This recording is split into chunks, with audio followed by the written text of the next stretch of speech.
আজি যিটো আমাৰ টপিক সেইটো নিশ্চয় আপোনালোকে পোষ্টাৰ পাই গৈছিলে। আজিৰ টপিকটো হ'ল আপোনাৰ আয়ুষ্মান প্ৰকাৰ্ড। চ' প্ৰকাৰ্ডটো একচুৱেলি কি কাম কৰে আৰু প্ৰকাৰ্ড হোৱাৰ পিছত আমি কেনেকুৱা ধৰণৰ ৰিজাল্ট পাম এই বিষয়ে বিশেষকৈ আপোনালোকৰ লগত মই ডিছকাছ কৰিম। চ' মই অনুৰোধ কৰিম যাতে আপোনালোকে মাইকবিলাক নিজৰ মাইকবিলাক অফ কৰি ৰাখে। যদি আপোনালোকৰ প্ৰয়োজন হ'ব আপোনালোকে অকে অন কৰি কুৱেশ্যন কৰিব পাৰে। জাষ্ট এক মিনিট সময় দিব, মই জাষ্ট আপোনাৰ কিটো ওলাই লওঁ PDF ফাইলটো।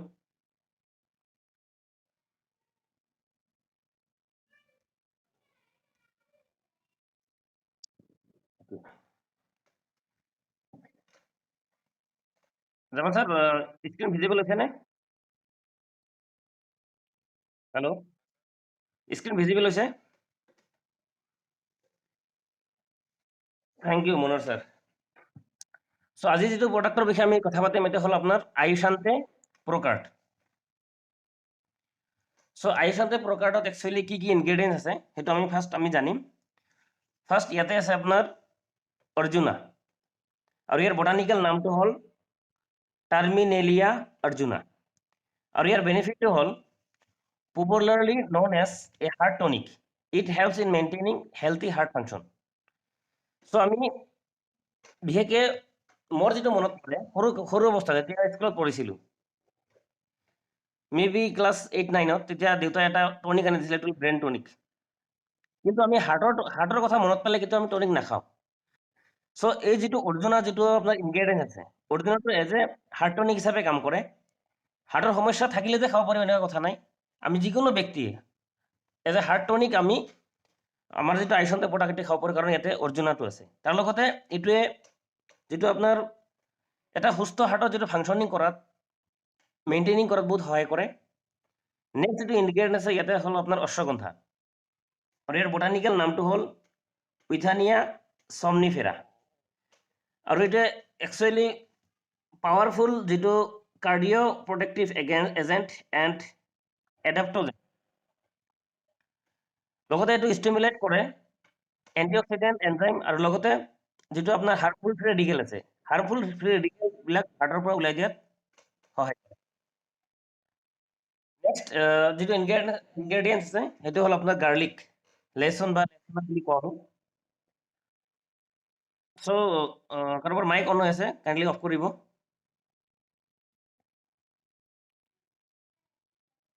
এক মিনিট ৰ'ব, জাষ্ট এ মিনিট।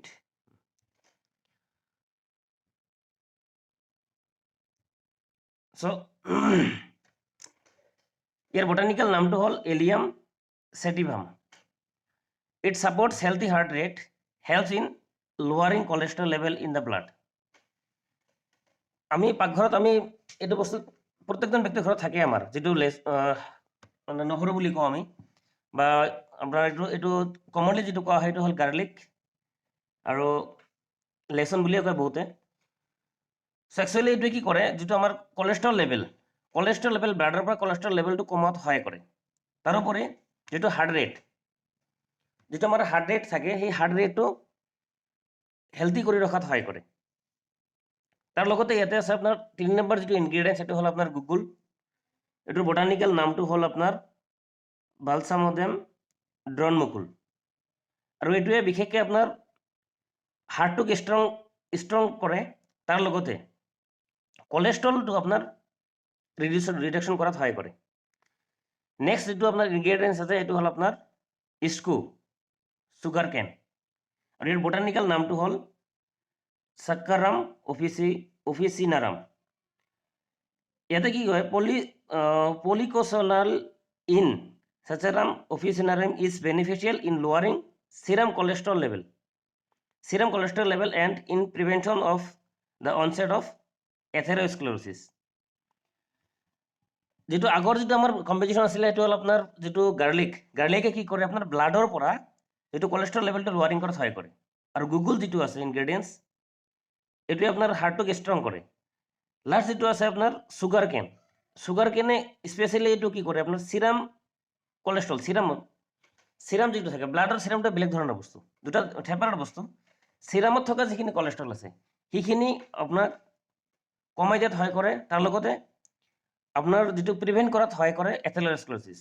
তো এথেৰ'স্ক্লেৰ'চিছ একচুৱেলি কি হয় এইটো অলপ পিছত আপোনালোকক পিকচাৰ দেখুৱাম। এথেৰ'স্ক্লেৰ'চিছটো হ'ল আৰ্টাৰীৰ ভিতৰত আপোনাৰ চৰ্বি জমা হৈ ফেটটো জমা হৈ একেবাৰে আপোনাৰ জাগাখিনি বহুত কমি যায়, আৰু ইয়াৰ ফলত আপোনাৰ হাৰ্ট এটাক বা ব্ৰেইন ষ্ট্ৰক এইবিলাক হ'ব পাৰে, ইভেন মে বি পেৰালাইচিছ হ'ব পাৰে। চ' নেক্সট স্লাইডত আমি যাম এতিয়া বেনিফিটছ অফ এক্টিভ ইনগ্ৰেডিয়েণ্টছ। অলপ আগতে ক'লোৱে আপোনালোকক যে এক্টছ এজ এ কাৰ্ডিয়াটনিক, এইটো কাৰ্ডিয়াটনিক হিচাপে কাম কৰে। তাৰ লগতে লিপিড প্ৰফাইল যিটো আছে আমাৰ মেনেজ লিপিড প্ৰফাইলটো মেনেজ কৰে, আৰু তাৰ লগতে এথেৰ'স্ক্লেৰ'চিছৰ যিটো ৰিস্ক সেই ৰিস্কবিলাক বহুত গুণে কমাই দিয়ে। তাৰোপৰি 3 নম্বৰ যিটো বেনিফিট সেইটো হ'ল আপোনাৰ ব্লাডৰ পৰা যিটো LDL বেড কলেষ্ট্ৰল, যিটো LDL মিনছ ল' ডেঞ্চিটি লাইপ'প্ৰটিন, এইটো কোৱা হয় বেড কলেষ্ট্ৰল, যিটো আমাৰ দেহৰ কাৰণে খুবেই ক্ষতিকাৰক ব্লাডৰ কাৰণে। এই যিটো ব্লাডত থকা যিটো বেড কলেষ্ট্ৰল, এই বেড কলেষ্ট্ৰলটো আপোনাৰ ৰেগুলেট কৰাত সহায় কৰে। ৰিডিউচিং আৰু ৰেগুলেট দুটা ডিফাৰেঞ্চ আছে। চ' যেনেকুৱা আমি গৰম দিনত আপোনাৰ ফেন যেতিয়া চলাওঁ আমি ৰেগুলেটৰ ইউজ কৰোঁ, ঠিক সেনেকুৱা এই বস্তুটো আপোনাৰ কি কৰিব বেড কলেষ্ট্ৰলখিনি ৰেগুলেট কৰাত সহায় কৰিব।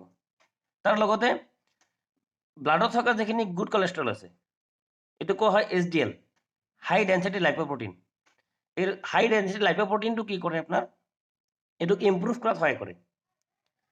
লাষ্ট যিটো বেনিফিট সেইটো হ'ল আপোনাৰ ব্লাড চাৰ্কুলেশ্যন, এইটো ইম্প্ৰুভ কৰাত সহায় কৰে। তাৰ লগতে কাৰ্ডিঅ'ভাস্কুলাৰ যিবিলাক ডিজিজ আছে সেইবিলাক ডিজিজবিলাক মেনেজমেণ্ট কৰে বা প্ৰিভেণ্ট কৰি আমাক হাৰ্টটো সুস্থ ৰাখে। চ' আপোনালোকে চাব পাৰে এথেৰ'স্ক্লেৰ'চিছৰ যিটো চিমটম, প্ৰথম যিটো আছে সেইটো হ'ল আপোনাৰ ডিজিনেছ, অলপ মূৰঘূৰণি হ'ব পাৰে বা আপোনাৰ দুৰ্বলতা অনুভৱ কৰিব পাৰে। তাৰ লগতে 2 নম্বৰ যিটো চিমটম সেইটো হ'ল আপোনাৰ শ্বৰ্টনেছ অফ ব্ৰেথ, আপোনাৰ উশাহ নিশাহ লোৱাত বহুত অসুবিধা হ'ব পাৰে। আৰু 3 নম্বৰ যিটো চিমটম সেইটো হ'ল আপোনাৰ চেষ্ট ডিছকমফৰ্ট, আপোনাৰ চেষ্টত এটা আনকমফৰ্টেবল ফিল কৰি থাকিব, এটা ডিছকমফৰ্ট মানে আপুনি ভাষাৰে ক'ব নোৱাৰে কিন্তু বুকুত কিবা যেন ভাল নালাগে। আৰু এটা চিমটম হ'ল এইটো আপোনাৰ চেষ্ট পেইন, বুকুত অলপ সময়ৰ কাৰণে অলপ মিঠা মিঠা বিষ হ'ব পাৰে। চ' এইখিনি হ'ল আপোনাৰ এথেৰ'স্ক্লেৰ'চিছৰ চিমটম, জাষ্ট হাৰ্ট এটাক হোৱাৰ আগত যিখিনি চিমটম দেখা দিয়ে। আপোনালোকে চাব পাৰিছে লেফ্ট ছাইডত যিটো হেল্থি আৰ্টাৰী যিটো আছে এটা দেখা পাইছে আপোনালোকে, কোনো ধৰণৰ আপোনাৰ ইয়াতে প্লাগ নাই বা আপোনাৰ কলেষ্ট্ৰল নাই, চৰ্বি নাই, ইমান ধুনীয়া হৈ আছে। নেক্সট কি হৈছে থ্ৰম্বাছ হৈ গৈছে, অলপ অলপ জমা হোৱাৰ কাৰণে এইটো কনষ্ট্ৰিক্টেড চাবি আহিছে। এণ্ড 3 নম্বৰ যিটো দেখিছে আপোনালোকে প্লাগিং ফৰ্ম হৈ গৈছে। আৰু লাষ্ট যিটো হৈছে এইটো আপোনাৰ ব্লাড ক্লট হৈ গৈছে। ব্লাড ক্লট হৈ যোৱাৰ লগে লগে এইটো কি হয় মানুহবিলাক হাৰ্ট এটেক হৈ যায় বা ব্ৰেইন ষ্ট্ৰক হোৱাৰ সম্ভাৱনা থাকে। এইটোৱে আপোনাৰ হাৰ্ট এটেক বা ব্ৰেইন ষ্ট্ৰক। চ' এই যিটো এথেৰ'স্ক্লেৰ'চিছৰ পৰা ৰক্ষা কৰাত সহায় কৰে আমাক যিটো আমাৰ আইচন্তে প্ৰকাৰটে। আপোনালোকে চাব পাৰিছে যিটো প্লাগ বিল্ড আপ হয় এথেৰ'স্ক্লেৰ'চিছ হোৱাৰ পিছত, এই হালধীয়া বস্তুখিনি আপোনালোকে দেখিছে এইবিলাক হ'ল আপোনাৰ কলেষ্ট্ৰল, বা আমি সহজ ভাষাত যদি বুজি পাওঁ সেইটো হ'ল আপোনাৰ চৰ্বিটো। আৰু যিবিলাক ৰঙা কালাৰৰ যিবিলাক চাৰ্কেল আকাৰৰ যিবিলাক বস্তু দেখিছে সেইবিলাক হ'ল ব্লাড চেল। এই ব্লাড চেলবিলাক যেতিয়া একেবাৰে জাগাটো কমি আহে 1/3 যেতিয়া শেষ হৈ যায় তেতিয়া কি হয় এই ব্লাডখিনি ওলাই আহিব না, তাতে ক্লট হৈ যায়, ক্লট হৈ যোৱাৰ লগে লগে মানুহবিলাকে হাৰ্ট এটেক কৰে বা ব্ৰেইন ষ্ট্ৰক হ'ব পাৰে, মে বি পেৰালাইচিছ হ'ব পাৰে। যদি আপোনাৰ ব্ৰেইন নাৰ্ভত হয় ব্ৰেইন ষ্ট্ৰক, হাৰ্টৰ আৰ্টাৰীত হ'লে আপোনাৰ হাৰ্ট ষ্ট্ৰক, আৰু যদি আপোনাৰ হাত ভৰিত হয় তেতিয়াহ'লে আপোনাৰ হৈ যাব পেৰালাইজড। কেতিয়াবা ফেচিয়েল পেৰালাইচিছ আপোনালোকে নিশ্চয় দেখা পাইছে, কেতিয়াবা মুখতো আপোনাৰ হৈ যায়। চ' এতিয়া আমি জানিম ড'জ, প্ৰকাৰৰ ড'জ। এটা বা দুটা কেপচুল দিনত 2 বাৰ ভাত খোৱাৰ পিছত। এজ লিমিটটো হ'ল 18 years এণ্ড এবভ। চ' এতিয়া আমি জানিম best food to eat for good heart health, আমাৰ হাৰ্টৰ কাৰণে কোনবিলাক খাদ্য আমাৰ খুবেই উপকাৰী বা ভাল এইটো বিষয়ে অলপ জানিম। আমাৰ চিনাকি বস্তুৱে চব। প্ৰথম হ'ল আপোনাৰ apples, avocado, beets, berries, broccoli, chilli peppers, citrus fruit, coffee, dark chocolate, fatty fish, তেলতীয়া মাছ যিটো, garlic, green tea, leafy greens, সেউজীয়া শাক, তাৰ লগতে আপোনাৰ ইয়াত আছে legumes, low' fat yogurt, nuts, olive oil, pomegranate, potato, চিডছত আপুনি ল'ব পাৰে ফ্লেক্সিড যিটো আমাৰ আছে, তাৰ লগতে tahini, tofu, tomatoes and whole grains. এইখিনি হ'ল আপোনাৰ good food for our heart. So' এইখিনি খাদ্য আমি বেছিভাগ খাদ্য আমি খাই থাকোঁ, আৰু যিখিনি নাখায় এইখিনি খোৱাৰ কাৰণে চেষ্টা কৰিব যাতে হাৰ্টটো ভালে থাকে। নেক্সট আমি জানিম এতিয়া যিবিলাক খাদ্য হাৰ্টৰ কাৰণে খুবেই বেয়া বা হাৰ্ট বহুত প্ৰব্লেম পায়, হাৰ্ট দুৰ্বল হৈ যায়, আৰু এইবিলাক এথেৰস্ক্লেৰ'ছিছ হোৱাৰ সম্ভাৱনাটো বেছি হৈ যায় এইবিলাক খাদ্য যদি আমি খাওঁ। বিশেষকৈ আপোনালোকে চাব যিটো আমি ৰেড মিট খাওঁ, ৰেড মিটত আপোনাৰ বিশেষকৈ আপোনাৰ বিফ, মটন এইবিলাক হয়, আৰু এইবিলাকত বহুত বেছি পৰিমাণে আপোনাৰ ট্ৰাইগ্লিচাৰাইডটো বেছি থাকে, কলেষ্ট্ৰল লেভেলটো বহুত বেছি গুণে বাঢ়ি যায়। লগতে ইয়াতে চাব পাৰিছে আপোনালোকে পিকচাৰত স্ক্ৰীণত যিটো হ'ল আপোনাৰ ইগ য়ক, য়েলো পৰ্চন যিটো থাকে, কণীৰ যিটো কুহুম যিটো থাকে, কুহুমটোত আপোনাৰ খুবেই বেয়া আমাৰ হাৰ্টৰ কাৰণে। এইটো কলেষ্ট্ৰল থাকে আপোনাৰ 100 গ্ৰাম। য়ক has 300 mg, but the recommended dose per day for a person is 5 to 10 mg. চ' য়ক যিটো থাকে আপোনাৰ 300 mg, যিটো আমাক প্ৰয়োজন আছে দিনত মাত্ৰ 5 পৰা 10 গ্ৰাম, কিন্তু সেইটো আমি 300 mgটো আহি যোৱাৰ কাৰণে হাৰ্টৰ কাৰণে খুবেই ক্ষতিকাৰক। চ' কণীৰ একচুৱেলি কুহুমটো খাব নালাগে, কুহুমটো নোখোৱাকৈ জাষ্ট আপোনাৰ হোৱাইট পাৰ্ট যিটো এইটো হাৰ্টৰ কাৰণে ভাল, কিন্তু কুহুমটো কিন্তু আপোনাৰ হাৰ্টৰ কাৰণে বেয়া। নেক্সট ইয়াতে আছে আপোনাৰ ঘি বা বাটাৰ, ঘি বাটাৰ এইটো আপোনাৰ খুবেই ক্ষতিকাৰক। তাৰ লগতে ইয়াতে আছে আপোনাৰ ফ্ৰাইড ফুড যিবিলাক আমি খাই থাকোঁ, বিশেষকৈ আপোনাৰ ফ্ৰেঞ্চ ফ্ৰাই, যিবিলাক চামোচা হওক বা আপোনাৰ কচৰি হওক, এনেকুৱা ধৰণৰ বস্তু যিবিলাক আমি খাওঁ এইবিলাক খুবেই হাৰ্টৰ কাৰণে বেয়া। লগতে আইচক্ৰীমো যিমান পৰাপক্ষত খাব নালাগে। And lastly bakery food, bakery প্ৰডাক্টবিলাক আমি সচৰাচৰ ইউজ কৰি থাকোঁ। চ' এইখিনি বস্তু আপোনালোকে যিমান পাৰে এভইড কৰক, আৰু এজ এ হাৰ্ট টনিক আপোনালোকে আমাৰ যিটো আইচান্তে প্ৰকাৰটো আছে সেইটো ইউজ কৰক। হাৰ্ট হেল্থি হৈ থাকিব, সুস্থ হৈ থাকিব, আৰু আমি ধুনীয়াকৈ আমাৰ যিটো লাইফষ্টাইল আমি ধুনীয়াকৈ মেইনটেইন কৰিব পাৰিম। চ' এইখিনি আছিল আজি আমাৰ যিটো আইচান্তে প্ৰকাৰৰ যিটো ডিছকাশ্যন। এতিয়া যদি আপোনালোকৰ কিবা ডাউট বা কোনো ধৰণৰ প্ৰশ্ন থাকে আপোনালোকে মোক ডাইৰেক্টলি সুধিব পাৰে। মই জাষ্ট আপোনালোকক এতিয়া